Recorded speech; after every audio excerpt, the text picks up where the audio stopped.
Welcome. I'm Rielly Karsh. I'm Tovah Copan. We are thrilled to bring you the We Go Boldly podcast. Let's talk big burning questions, life changes, and maybe a bit of personal business. Let's be bold and brave together. Are you ready? I am. Here comes the show.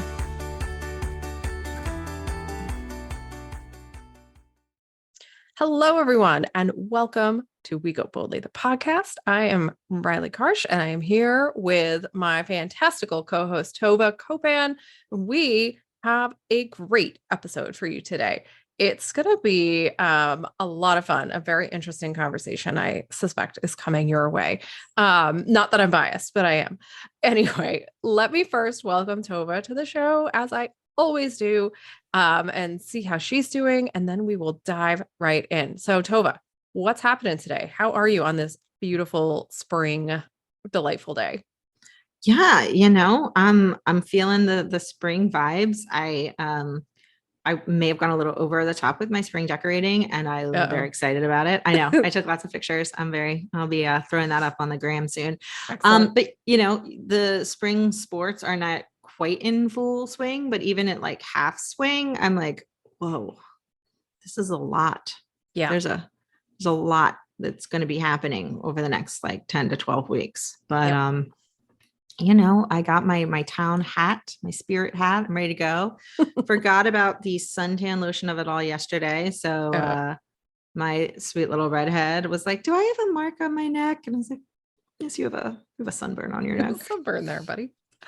Very good. But yeah, I'm ready. And I am ready for this conversation because I should have a sign up in my house that like instructs me to do this more often. Yeah. So I'm excited. I'm excited for our homework today. I think this is going to be a good conversation. So what we are talking about today is saying no to say yes. It's a cute title, right? But essentially what we're trying to talk about today, we are talking about today is that when we say no to things, it creates space in our lives to say yes to the things that are actually super important for us. I don't mean to just like jump right in and interrupt you, but whenever I hear the word no, like in this context, I always think of Nancy Reagan and the just say no. And I wonder if like, what if instead of it being just say no, what if it was like, just say yes, like just say yes to being able to like excel at school, just say yes. I mean, that wouldn't like get everybody involved, but like, just say yes to all the things that will happen if you don't become like, a drug addict or whatever. I don't totally understand the nuance of her campaign. Well, because there were a lot focused on like dope, if I remember correctly, but, she probably is rolling over in her grave right now, but, I don't know. I just wonder. I remember it was lots of like negative. It was super negative, and it came from the abstinence world, which is, I may be alienating some people here, but I think fairly ineffective. Well, I'm just glad that there's not a bubble that pops up over my head about when I was like, just say yes to when you said abstinence. And so. This conversation has already gone off the rails, folks. It's taking a turn. All right. So I was reading, so I did the research this time, and I was reading a lot of different people, and how they deal with saying no, what it means to say no, and kind of how it becomes or became so hard for people to say no to things. And there's a whole bunch of different thoughts on this, but I do want to read this quote I found from James Clear, who we actually really like around here. Atomic Habits. Yes, he wrote Atomic Habits, which is amazing. And but he wrote this, or he said this quote, and I think it's super important and relevant to our conversation today. And what he said is, when you say no, you are only saying no to one option. When you say yes, you are saying no to every other option. No is a decision. Yes is a responsibility. Be careful what and who you say yes to. It will shape your day, your career, your family, your life. I just like when I read that, I was like, oh, that's the entire episode. Thanks, Mr. Clear. Because it's so accurate, and it's so not taught, right? As kids, we're not taught this concept. And so I want to start obviously at the beginning, but I needed to get that out there to ground this conversation. When you're in the throes of life, it sometimes it's really hard to say no to things, right? You get stuck in habits that are not great for you. But so when we say no, it creates this feeling of liberation, right? It can create freedom in your life. And it gives you, like I said before, it gives you space to do the things that you really want to do or create the life that you actually want to be living. Well, and maybe I'm wrong, and obviously this isn't a rule for every situation, but a lot of times when you say no, you can still say yes later. But when you say yes, it's often hard to turn that into a no. Like you Yeah. kind of get stuck in that situation. Right. And I think that, we have, are they preteens? Is that what we have in our lives? Essentially, yeah. Okay. Yeah. That's scary. So they are very serious preteens too, our two preteens, and intense. And they, I think this is that age where everything feels like the biggest decision in your life. Yeah. And that and I mean, I remember being at a Macy's in New York City, and I had just graduated college, and I don't know why I was there. I was with some friends for our New York day. And I was on the phone with my mom, and it was like, I was 21 years old, and we needed to let UConn Law School know if I was going to go. And I was panicked because I didn't know what to do. And I was sure that if I waited a year or two or three or did anything else and we already know me having to stay on the track and staying on, that's a whole other ball of wax. Right. But, I was sure that if I didn't go to law school right away, first of all, I didn't know what else I would do. And I was sure that then I would be old. I'd be 25 or 26. I know. Perish the thought. When I got out of law school, as opposed to 24. Right. And it was panicked. I was panicked. And in that scenario, now I did say yes to law school. And I am glad in that very specific answer to that very specific question at the time, because I could not have, I think, emotionally handled the unknown without a lot of therapy. So I'm okay with my decision to go to law school at that moment. But had I said no, it wouldn't have been no forever. It wouldn't have, and I would have been saying yes to a literal world of possibilities. I was 21 years old and I just graduated college. Yeah. I was saying yes to, I would have been saying yes to everything and no to one thing, just like he was saying. And, but I'm thinking about this in the context of these little people that we're raising who are becoming big people, and how I think that sometimes, because so many important decisions are made before our prefrontal cortex is fully developed and are made under the overhang of way too many hormones, that we forget that as adults, we actually don't have to make decisions that way. It's almost becomes poor decision making. And I don't mean making bad choices. I mean, using the wrong analysis becomes a habit when it doesn't have to be. Yeah. So I've spent a lot of time thinking about this and talking about this with my daughter, who's my older child. And, one thing I like to focus on is how what you just said is how if you say no, it's not no forever, it's no for today. If you say no to this one thing, you can still do this other thing. If this person you like doesn't like you back, it's just one no in a whole lifetime of potential yeses. And so we work pretty hard with her on changing, like you said, the way in which she's making decisions, the way in which she's thinking about the consequences of her decisions, especially because she's impulsive in general and, prone to dramatics. But I think it's, if somebody had spent that time with me as a kid, nobody talked about this or not many people anyway that I know have talked about this when we were kids. And if they had, and people had spent that time with me, I can imagine scenarios throughout my life where I would have used different skill sets to make choices and to say yes or no to things. And it would have been less fear-based and far more um, objective, right? Like far more thinking about like, well, what's the real possible outcome here? And how bad could it be? I think I said that in the last episode too. Is, what's the worst that could possibly happen? So I think my decision making would have been very different. But I do work on that with both of my kids, really, but certainly the tween, preteen, whatever we're calling it these days.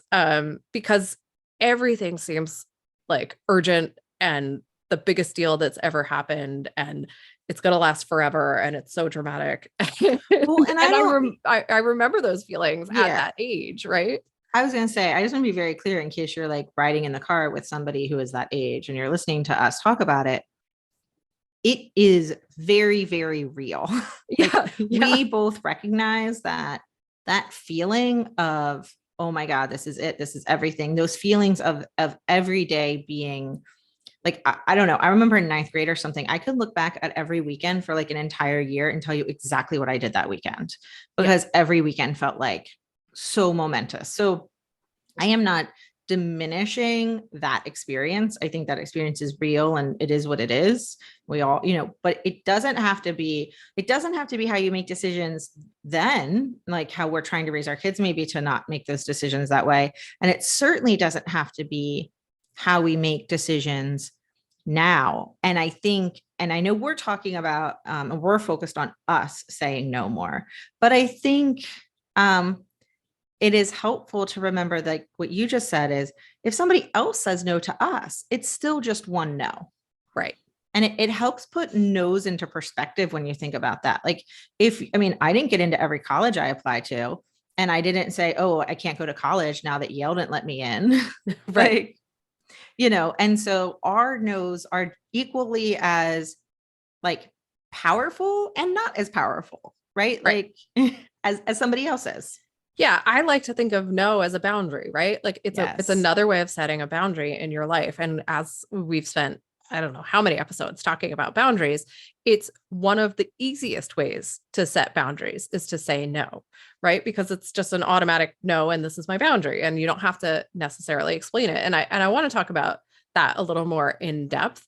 But first I want to, mention that like why do we say yes when we don't want to? Like, why are we doing things that we don't really want to be doing? And what are the consequences of having that behavior in your life, right? Because it really is a behavior, and sometimes it's learned, and sometimes, look, there are things we have to do that we don't want to be doing. So if we're not talking about those, like I don't want to pay my bills, but I have to, right?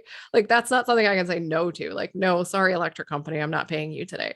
But when we're talking about other things that, are things that you can choose yes or no to, right? That's what we're talking about. And I just to clarify, I'm sure everyone knows that, but, throw that out there. But, saying yes to everything means you don't have time for anything else, right? Like if you just are constantly saying yes, if you're saying yes to everything that comes your way all the time, first of all, you're not going to do a very good job at whatever you're saying yes to, because nobody has that kind of time. Right. And second, you're going to wind up feeling resentful, angry, frustrated, unappreciated, any number of things, because you've said yes to so many things and you don't really want to be doing them. So what happens when you say yes but mean no? You feel resentful, you feel angry, unappreciated. It strains relationships. That's one of the biggest outcomes, I think, is it puts pressure on relationships that doesn't have to be there. You're overworked, you're overtired, and you don't have time and resources to meet your own goals because you're spending all your time doing things for other people. Or even if you're doing it for yourself, it's not really relevant to your personal goals. And that becomes something that just drags you down and holds you back, which is, what we're talking about this season is how do we stop holding ourselves back? So, yeah. And I think also, so we're talking about, we're mostly talking about saying yes when we actually want to say no. I think it's also important when we're talking about having this conversation to make sure you don't say yes when you know you should say no. And it's a distinction. It's not the same thing. If I could say yes to every volunteer opportunity at my kids' school, like I like it. I genuinely enjoy it. And I like to volunteer for different things in our town. Um, I would say yes to all of those things. And those are things that I want to say yes to. I cannot say yes to all of those things. I should not say yes to all of those things. I am incapable of doing all of those things and sleeping Right. and having other jobs and parenting children. Like I just can't do it. And so when I think it's important when we are talking about making sure that you also say no, that you have to make sure not only like, is this something I want to do? And is this something I should do? Is it good for me? Like, because it's not always the same analysis, right? Yeah. There's lots of things that we want to do. And I don't even mean things that are like bad for us. I'm just Right. mean like things that you just cannot do. Yeah. Because, and maybe as we talk a little bit, maybe I think we'll talk about first why we say yes to so many things. But then also, I think, part of that is like, it is okay. And we can talk about this to like say no just because. Yeah. Like you don't have to overfill your weekend. Like, and there's someone who I love that I think we both follow, and her name is Courtney, and I can't think of her last name, but on Instagram, she is Be More with Less. Mm-hmm. And she sometimes talks like, just because you're not busy doesn't mean you're available. Right. Right. And like, these are just different, I think this is something that maybe that's a nuanced thing that conversation to have once you get more used to saying no. Yeah. Like baby steps there. Right. But I do think like all of these things happen when you say yes. Even if it's something you want to do, it can happen. It can result in all of these things. No, that's absolutely true. We do need to take a quick break. So let's do that. And when we come back, let's start talking a little more in depth about why we say yes when we don't want to or when we shouldn't. Because I think we have explanations for both. So we'll be right back, everyone.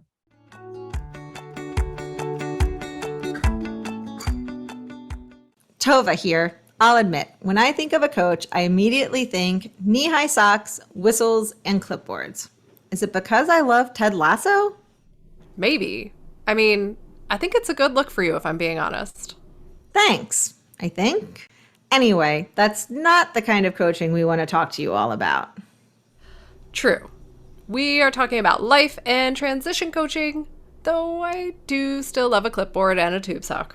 Both Rielly and I are lucky to have worked with incredible coaches throughout our lives. Before that, though, we struggled with where to start, believing in what coaching could really do for us, and, of course, putting ourselves first. Taking the leap and working with our coaches made all the difference. They gave us direction and support when we needed it most. Now, we are fortunate enough to be coaches ourselves, and we're excited to pay it forward. We can help you figure out where to start, create a roadmap, keep you accountable, and get to living your limitless life. Sounds pretty great. So if you want to figure out your next steps, check out our services at goboldlyinitiative.com/services. We can't wait to talk to you. Now, back to the show. Okay, welcome back. Before the break, we were talking about why we say yes when we don't want to or when we really shouldn't be saying yes to things. And I tend to believe that one of the biggest reasons we say yes to things is something I highlighted in our notes here, and that is that we continue to associate no with being dislikable, bad-mannered, unkind, or selfish, right? As a kid, were you allowed to say no? Probably not very often. Even as a teenager, in school, you're not allowed to say no to things. You have to do, you have to follow the rules. You have to do your homework. You have to do the things you're being told to do. And if you don't do them, people tell you you're bad-mannered. People tell you you're going to get in trouble. You're a problem child. And we carry that over into adulthood because it's a habit, and it's very hard to break those habits that are formed in childhood. And so when we spend our lives being told that saying no is bad and shameful, when we worry that we're going to say no and then we'll be humiliated or we'll feel shame or we'll be alone or rejected, or abandoned. Those are really big feelings and scary. And so while it may not be a conscious level where you're going, if I say no, I'm going to be abandoned, right? Like you may not have that thought process, but it's still happening in the background, right? It's still driving your decision making if you're Yep. saying yes for the wrong reasons. Well, and if you're sitting here and you're thinking like, I don't know, my parents never said, not to say no, or I never say that to my kids. Well, let's think about this for a Mhm. moment. When kids learn the word no, we call it the terrible twos. Right. The only thing terrible that happens when a child is two is that they learn the word no and then they want to use it because for the very first time in their life, they have just a smidge of autonomy because they have said, I don't like no, I don't like this. I mean, they're not saying all those other words. They're just saying no. And that maybe Right. that's what makes it terrible.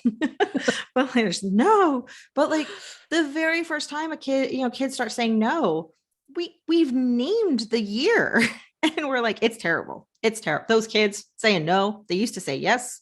They used to just do what we wanted them to do. And Right. now they say no, and it is terrible. So even if individually, maybe you're not saying that, like it is, it is there in our culture. Absolutely. It's, it's in every school system that I've ever been in, and I've been in lots. It's ingrained in us that if you are somebody who is pleasant and does what you're supposed to, then you win.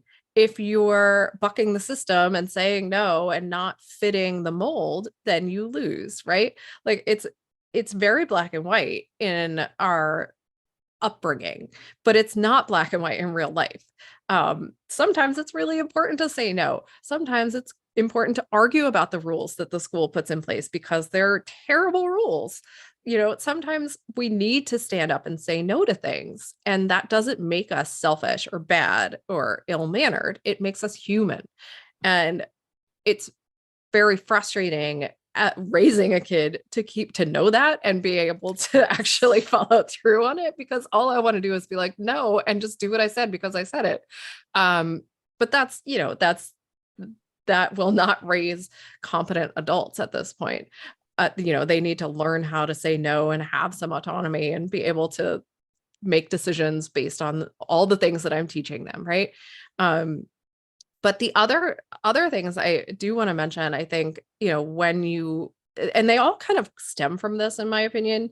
And one big one is the fear of missing out, right? Yeah. Like if you're afraid that you're going to be left out, or you're not going to be part of the group, or people will, send you packing, or somebody's going to get to do something really cool and you're not going to because you've said no. But at the end of the day, is it something you really want to be doing? Do you have space in your life for it? Is it, like all those volunteer opportunities, right? You Right. may be, and I like to, not at my kid's school, but I like to volunteer as well. And I would love to be able to volunteer all the time, but I don't have the capacity for that. And sometimes I see other people posting things to Facebook and they're like, oh, we were just at this, I don't know, 5K for something. And I'm like sad that I wasn't there. And I feel like, oh, I'm missing out. But I didn't have time to do that, or I would have done it. Yeah. So, it becomes sort of, it gets in the way of us doing the things we really want to be doing if all we're worrying about is what everybody else is doing and are we missing out, right? It's a grass is always greener kind of concept. Yeah. And I mean, I feel that so much. The very first time yesterday, I was really able to verbalize my feelings on tricky trays. I don't know. I think that's like a New Jersey thing. I think so. Yeah. So it's There's just another basically, word for it. it's like a silent auction Yeah. Yeah. essentially, Yeah. or Yeah. it's like a raffle dinner if you're listening to this. But I was talking to someone, she's like, oh yeah, I'm going to a tricky tray tomorrow. And he said something along the lines of like, so I really enjoy like the first 2 hours of a tricky tray, but they go for 5. And like by the end, I just want to be asleep, but I can't because the big prize is at the end and you usually have to be there to get it. And I was just like, I feel so trapped. Yep. And so I was telling her about a time that I went and volunteered at one for like 2 hours and it was delightful. And I left. Right. And it was mostly for financial reasons because like, but I was like, it was great. But I think that, yes, I think there's this fear of missing out. Also, just like you don't, and I know you said, maybe you didn't say this, but like avoiding confrontation to me and also disappointing people kind of go hand in hand. Like you don't want to say no when somebody says, like you should, why? Like you don't want to, like, because I think there is an expectation when you say no that you have a good reason. And I think it's really important that we know that like any reason is a good reason to say no. Right. But other people don't see it that way. I wonder, like this avoiding confrontation and this whole concept of saying no, I do wonder how much the pandemic and being stuck at home and sort of changing things, like change certain dynamics. And I'm thinking about a friend who always spent the holidays with her family and she didn't particularly enjoy it. And she had genuinely good reasons, but she still struggled to say no. But it wasn't until the pandemic where there was like a legit, like, we're not getting together because this would be unsafe for us. Right. And then she realized how much she really enjoyed not doing it, just like she thought she would. And it gave her a little more strength to say no. So I wonder if that has affected people to kind of realize like, oh, I really was happier not going to that family event. Yeah. Or But not going to like other events, right? Like the other yes, school events or, friend get-togethers that you're like, I don't really want to get drunk every Saturday, right? Like well, there are things you can yes, get out of now. I hope, and I think I have, like, adding things back into my life made better decisions. Yeah. I hope. I know my longest, dearest, closest friend, I remember it was her birthday right after the pandemic. And I was looking at like the boys' sports schedules. And I was like, okay, if I leave after the 5 o'clock game, I can get down there in time. And then if I get up by 6 o'clock, and I was like, no. And like, it was a pre-pandemic thing that I 100% would have said yes to. Right. Because I just wasn't, and that for me is one of the next big one, the poor boundary setting, right? But like, that would have even been a boundary that I thought about setting before. Like, it wasn't even like I wasn't setting good boundaries. I didn't know a boundary existed there. Right. Yeah. You didn't realize that it would make your life better, easier, less stressful, however you want to describe it. But to say no to something like that. And I think really importantly, so many of us are people pleasers, right? Like Yes. nobody really wants to make anyone else unhappy for the most part, right? But there is another level of people pleasing that can come into play. It's not just the like, I want to be a nice, kind person. It's I am afraid of upsetting people. I'm afraid of upsetting the cart or whatever it is. And that level of people pleasing, I think, is one of the ways in which we get stuck saying yes to things that there is no way we should be saying yes to them. So I think it's really important, and this goes together with the boundary setting. I think we disproportionately often, so let's just be clear. There are times that you're going to say no, and it will cause a confrontation. Right. Because, people make decisions yeah. So, and it might be a confrontation, but I think what we overestimate is, the pleasure, if we're talking about people pleasing, I think pleasure would be the right word, people get from our yeses. Yeah. Like, right. Like we think like we're really like, I think a lot of us maybe have like a ticker of gold stars in our head and we're like, oh, that was another gold star. And I think that like when people say like, oh, I say, oh, can you come up for this? Oh no, we can't make it. Okay.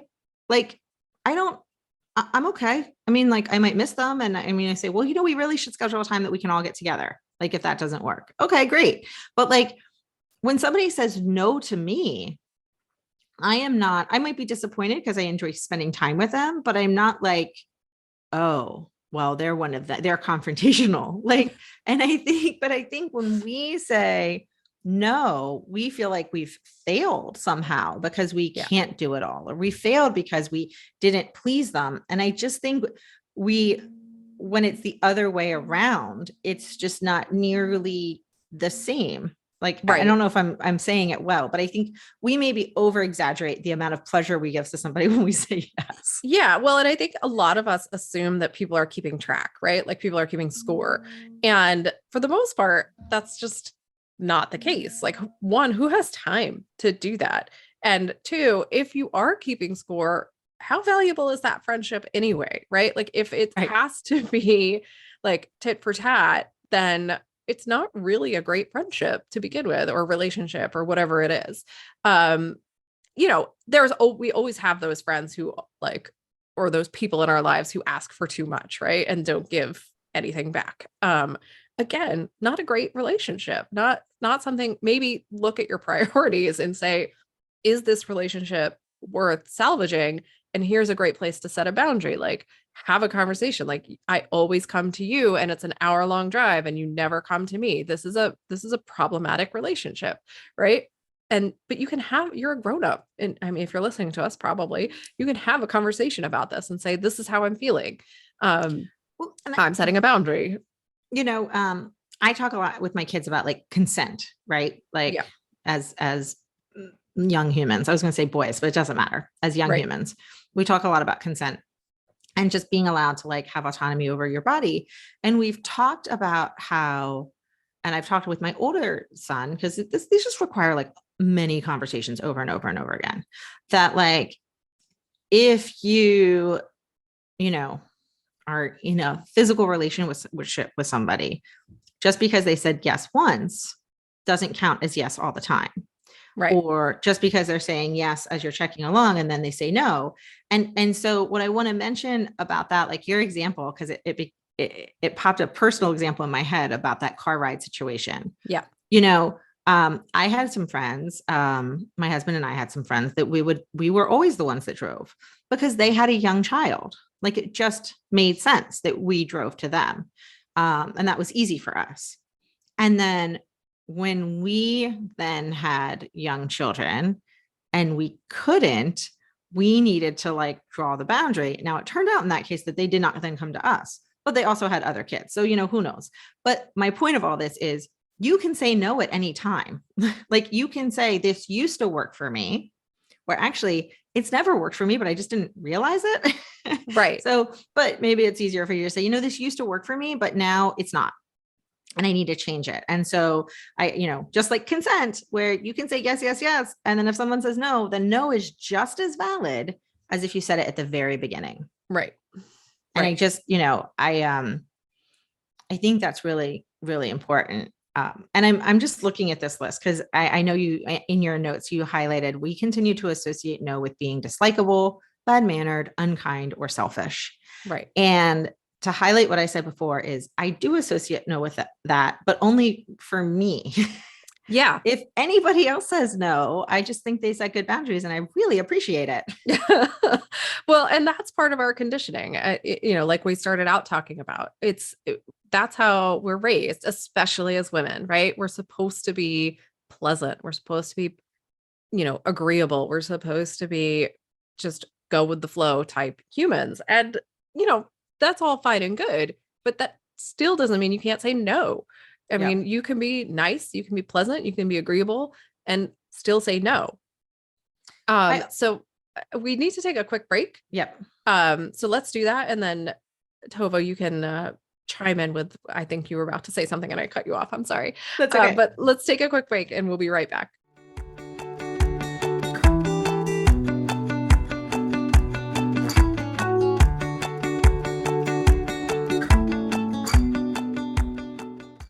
Know what I really love to do? Take baths, go for walks, read, drink margaritas, hike. Yeah, not what I was referring to. You know, we're recording a commercial right now. I do, but I'm thinking outside the box, being adaptable. As I was saying, what I love to do is host our live monthly workshops. Oh, right. That's what we were talking about. Me too. They are a lot of fun to put together and host every month. And we can bring margaritas, so... Join us for live conversation as we get a bit deeper into topics near and dear to our hearts. We go through everything from self-care to setting boundaries. We share coaching tips, practical advice, and take questions from the audience. It's a whole lot of fun. Sign up for our newsletter today at goboldlyinitiative.com/contact to make sure you hear about all the upcoming Go Boldly workshops. You definitely don't want to miss out.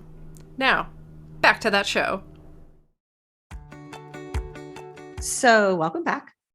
What I wanted to mention, and I don't know that I don't want to skip ahead in our timeline here. I don't want to keep calling it a timeline, but that's what it is in my head today. That's fine. But I don't think, I just want to add another layer. I think another reason we often say no, and it is a scarcity mindset. Mm-hmm. And, we are afraid that if we say no, that that opportunity will either never come along again, or another opportunity won't come along again, or somebody will never ask again. And that's super foolish when it comes to things like volunteering, because they're always looking for volunteers. Absolutely. But, it's kind of like, if you don't get on this bus, you can get on the next one. And it might not be going to the same place. And that's okay too. Like, because you might not like where this bus ends up taking you. Like, you don't know. You can't predict the future. But I did want to mention that. And to me, it's slightly different than fear of missing out. Like it has a different element of like, it has more to do with that desire for the hustle. And I have to just like keep pushing and keep saying yes, because, and I know this is something that you and I have talked to each other about when we're talking about like, what do we have the energy to do for our business? Like, what can we do? And it's funny because I know, just to give some like inner workings of our business, we've talked about like, okay, we're not going to spend as much time on Pinterest because that takes time, and we're going to focus on this. And then of course, today I saw somebody on Instagram going, I've built my business on Pinterest and I barely post on Instagram. And I was like, I'm going to sign up for that training. Right.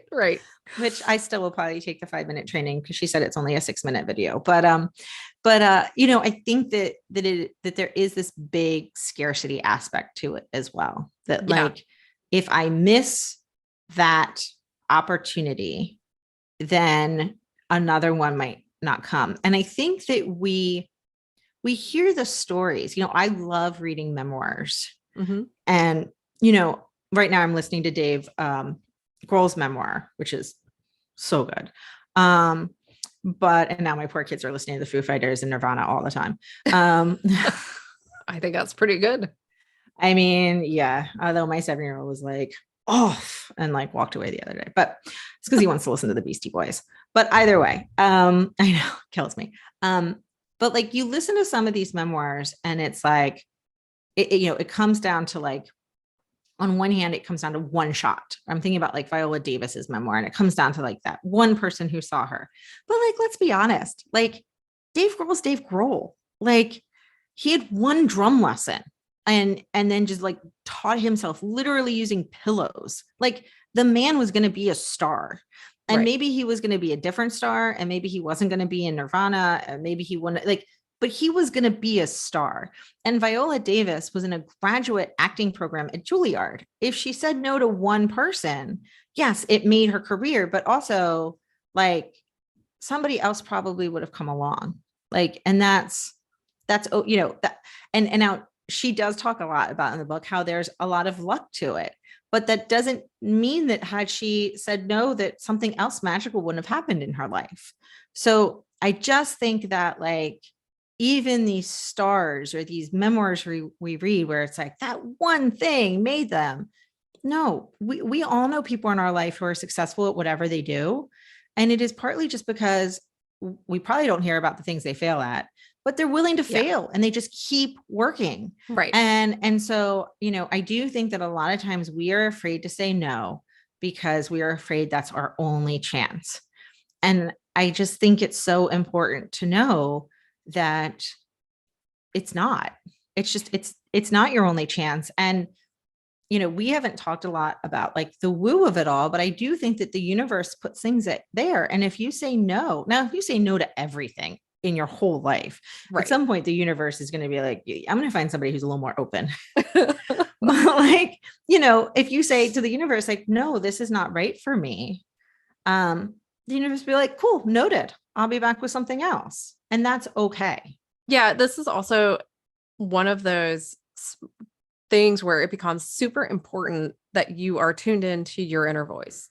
And so I do want to move on to talking about how do we start saying no more often. And I think this is a good segue, to be honest. One of the things that helps us say no is our intuition and our instincts. And if you are tuned in to who you are and your core understanding of yourself, it will make it a lot easier to say no. Not easy, easier, right? It'll make it easier to say no to the things that don't align with who you are at your core. To the extent that you are able to do that. So, letting go of this idea that saying no is rude or selfish or unkind is like step number one. I would say step number two is getting in tune with who you are so that you can hear your inner voice and you can understand that your intuition is telling you say yes, say no, and you can follow that and trust in it and have faith that those are the right decisions for you. I think also, really important is deciding if saying yes is worth it. Like if you say yes, what's going to happen? How are you going to feel? Is it going to create anger? Are you going to be resentful? Will you add like undue stress to your life? If that's the case, then saying yes isn't worth the possible outcome of saying no. And it's not really saying yes. Yeah, it's not. It's doing it in under duress, basically. So I think if you can do that calculation in your head before you make a decision. So another great way to start saying no is to like, if somebody asks you something, to pause and reflect before you're, if you're automated to say yes to whatever, then this is a great time to start taking a pause before you answer people and reflecting on what we just talked about. Like, is this going to create resentment? Is it going to make me angry? Is it too much stress? Do I actually want to do this? What is my gut telling me? If you start having that thought process before you make an answer of any kind, then it's going to make it a lot easier to give an answer that is aligned with who you are and who you want to be. Yeah. And I think that we slowing down both by saying no more saying no more often, but giving yourself that space is just incredibly important. And I think that so often we think that everything's more of an emergency than it is. Yeah. It's another thing I think we're sort of trained to do. And so this is a really good first step to practicing saying no, is just not saying yes right away. Like even if you don't feel like you can say no and you have to say yes, you rarely have to say it right away. You can say, oh, can you give me 24 hours? Can you give me the week? Whatever. And then sit with it. And, once again, even if you're not ready to totally say no to things, you don't have to say yes so fast. Rarely are things an emergency. Yeah. Yeah, absolutely. Especially volunteer things or things for like school for your kids, extra things at work. There are times where you can pause and reflect for sure. Even like job offers. Yeah. I mean, you can usually say like, I need to talk to my family, or I need to think about this. And I would think that if you're hiring somebody, you would appreciate someone who takes a couple days, minutes, how much time you're willing to give them to reflect, to have a thought out response. Right. Yeah. And I do think also it's important to prepare yourself for pushback or angry responses, right? It's important to learn how to be okay with other people's disappointment. And that is really hard. Like I said earlier, no one really wants to upset other people. Like I don't personally wake up in the morning going, oh, I really hope I ruin someone's day today. That's not the feeling. But at the same time, we have to learn as mature grown adults that it's okay for other people to be disappointed or frustrated or upset or to, not be happy with our responses. Not everyone has to like you. Not everyone has to think you're the best person that ever happened in their life for you to be a good person, right? Yep. They don't go together. They're completely separate. Now, it's great if you can say yes and people are happy and you don't have any of this conflict. But if it's not a hell yes from you, like just say it's no. A no. Yeah. Just say no, Nancy. Back to Nancy. It's full circle. I'm telling you, we just say no to Nancy. Yeah. And this is something that goes back to not even just people pleasing. My 9-year-old is not a people pleaser, But this morning he called me into his room and he's like, Mom, I need to talk to you. I was like, okay. He goes, my friends don't like my shoes. He just got new shoes. He loves them. Because my friends don't like my shoes. And I was like, okay. I said, so which friends? Because I think that, that's another thing. When you say no, you think like the whole world is going to be like angry at you. Right. Or something. And I was like, well, which friends? So he named 2 friends. And I said, okay. And then he's a peer mediator now. So I got to be like, well, what would you say if someone brought this to you and they were upset? So he said, well, I would ask them if you like your shoes. And I said, okay, do you like your shoes? And he's like, yes. I said, okay. I said, do you feel comfortable? Because I've learned this, that a lot of times kids don't feel comfortable setting boundaries just yet. So I say, do you feel comfortable telling them that it upsets you when they tell you that they don't like your shoes?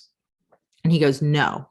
And I said, okay, do you feel comfortable just not caring that they don't like your shoes?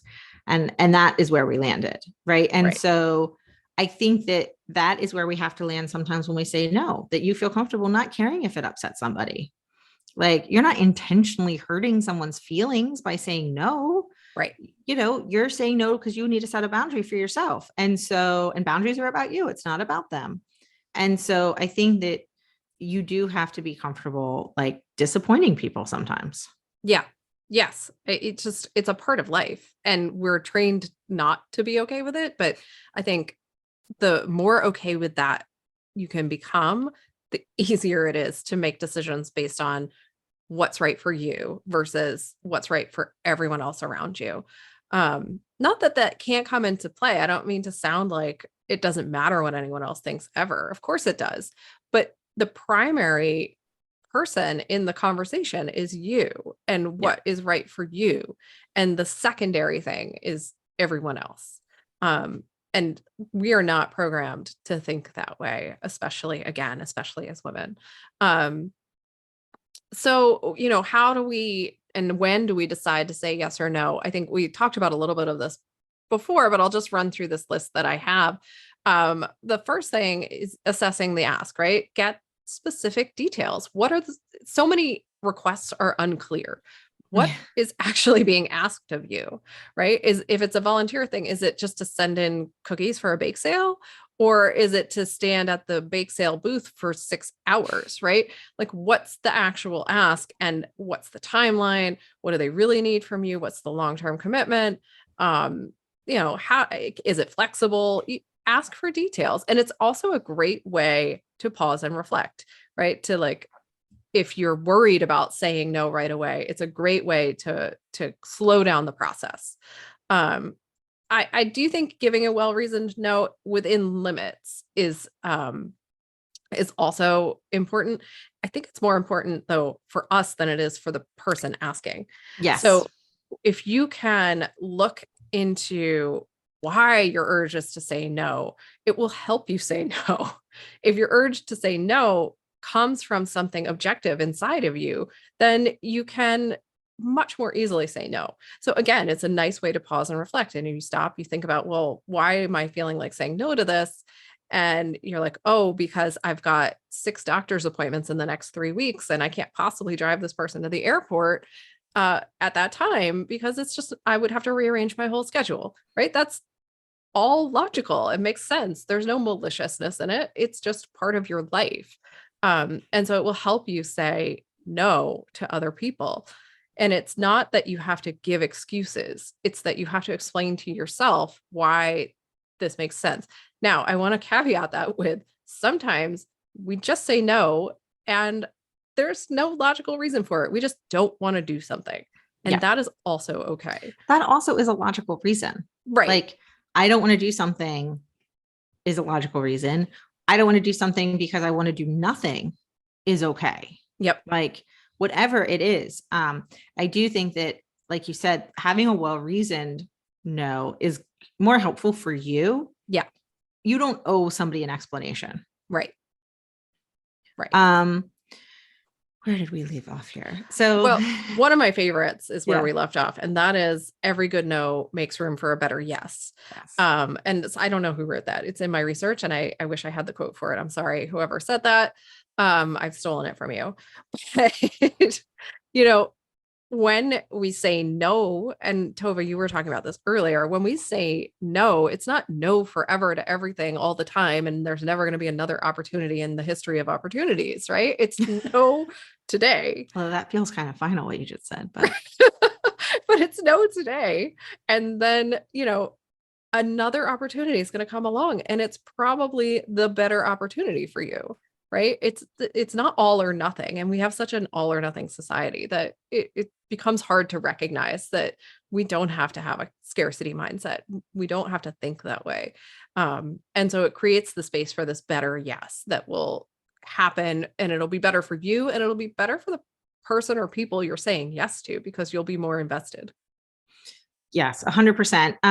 Another thing to think about when you're deciding yes or no is identify your primary goals. And I'm just going to give a little shout out to our mission statement course, Defining You, because this was honestly one of the reasons that we created that course, was so that when you had to make a decision every time, you didn't have to do like a deep dive into like your personal inner voice, that you had a mission statement. This is how companies make decisions. They go, does this opportunity align with our mission statement? It does or it doesn't. And so if you have a true knowing of your core values and your mission statement, or maybe it's your family goal for the year, or, I was reading somebody saying, my kid's part of this travel team. He hates the travel team. He's not learning. And it causes all of our family stress because it's over an hour away. Like, we don't know what to do. And now the reason they don't know what to do is because the season's already started, right? And they feel like we made a commitment, but they could probably say no, like assuming the team isn't going to have like not enough kids to get out on the whatever field there. I don't know what sport it was. Then they could probably still say no, right? And so you have to see, like, does this align with what we need right now, or with our family values, or whatever it is. When you do that, you do have to know what your core values are, what your personal mission statement is. That is, I would not say half the battle. That's like 90% of the battle, because once you know, then it is often glaringly clear if something doesn't align with that. And it becomes much, much easier to have that logical reason for no. Yeah. There's always, I'm always a big fan of a pro-con list. The one thing I will say, though, it goes back to identifying your primary goals, is if you're asking questions, and I don't know where I read this, but it's like, basically, if you're asking the wrong questions, you're still going to get the wrong answers. Right. And so a lot of that goes to, you still need to know who you are. Because if you keep asking the same questions, you're going to get the same answer. And then we've talked about this, but don't make a decision based on your need to be liked. I think we've said enough about that, but we certainly, it doesn't hurt to highlight that one more time. Yeah. So as we wrap it up, though, we need to talk about, how do you actually say no? Which is harder than it sounds. It is. And I think it's hardest when you're a little ambivalent. It's hardest when somebody has asked you for something or to do something, and it's a person you like and you want to please them, and it becomes harder to say no. So one of the ways we say no is directly, right? Like, no, I can't. No, I don't want to. No, I'm not able. Right. But it's hard. I find, for me, that's the hardest when it's something I'm ambivalent about. It's the hardest time for me to be very direct. So I hem and haw about things. I'm like, oh, well, maybe, I don't know, I could, and then I get roped into doing something I don't have time to do. Right. Or that I don't really ultimately want to be doing. So it's much better if we can just be direct and say, no, I can't. No, just full stop. And just give the direct answer, as opposed to what I've been guilty of doing, hemming and hawing about, like, well, maybe if I, rearrange my entire life, I could possibly do this one thing. Well, and so, I will add, I think this is something, and this is just like, as a salesperson, which I am, and as a person who like did Beachbody coaching, and so MLM, and I was like, somebody would send me a note and say, oh, I like this, and then I'd ask, and people were so bad at saying no. And I know a lot of complaints about MLMs is that your friends keep asking you for the same thing over and over. And when people have said that, what I have asked them is, did you say no? Right. Because people rarely said no to me. They'd say, well, maybe next month. So guess what I do? I put their name down as someone to follow up with next month. They are trying to brush me off without being mean. But what they're really doing is giving me extra work, compromising our friendship because they really meant no. And now they resent me. Guess what I would have really appreciated? No, it's not my thing. Okay, done. Done. Now we can move on with our lives. Right. And like, maybe I didn't say, okay, I might have said, like, okay, if you're ever interested, let me know. I won't reach out to you again, though. Like, just done. And so, I think that there's so much power and relief in a no that we don't, but if we don't make it a direct no, if we say, like, when we tell our kids a maybe, which really is no, like, I think it's a little okay with kids because sometimes you just have to get them out the door. But right. I think in general, it needs to be as clear and direct, and you don't lie about it. You can be polite, but you need to, if it's a no, you need to say no. Right.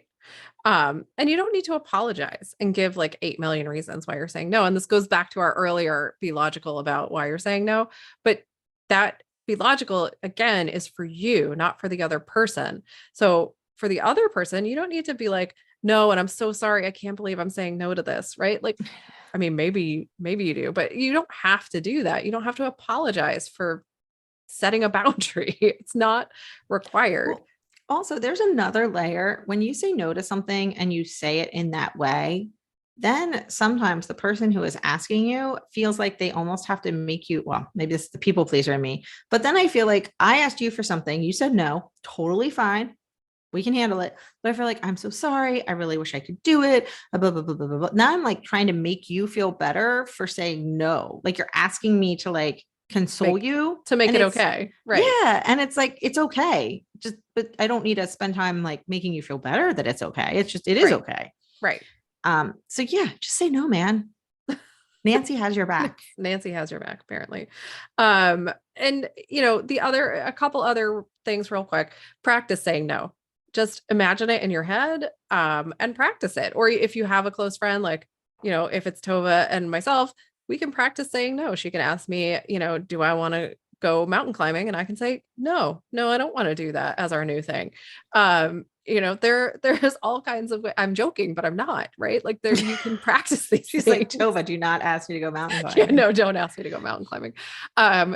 And then, remember your self-worth is not dependent on how much you do for other people. And we had a whole episode on self-worth. Your value and your worth as a human being is not dependent on anything else. It's just in existence. And so no matter how many times you say no, if you don't give that extra dollar at the grocery store for, I don't know, St. Jude's or whoever, you're still a valuable human, right? Like it doesn't determine your self-worth or your value. So I think if you take nothing else away from this whole conversation, remember you can say no and still be a good person, right? They're not connected. And you can say no at any time. So that's our episode for today. We have some homework for you. And I think there's two things. First of all, if you're struggling to say no to things and then you just listen to this whole thing and you're like, oh my gosh, I never say no. What am I going to do? It's too much. It's overwhelming.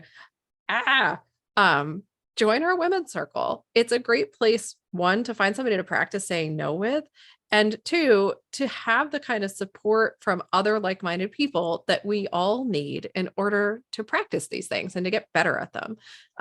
So you can find details for our women's circle on our website or on our social media. We would love to have you join us. It's a great, great start for your day, for your week. And it's a good place to practice all of these things. Second, during this next week, whenever you've listened to this in the next 7 days, say no to anything. It doesn't matter what it is. You don't say no to everything. No. Or if you're me, you just say no. Yeah, no, don't say no to everything, but say no to something you wouldn't normally say no to, but you would want to say no to. And practice it, right? Then sit with the no. Journal out any feelings you have about saying no, and then you're going to do this over and over again for the rest of your life.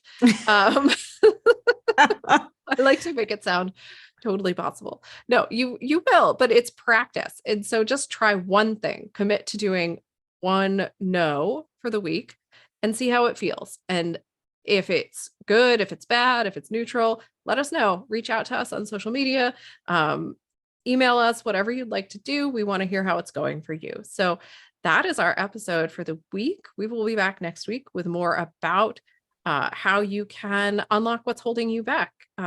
Until then, everyone, have a wonderful week.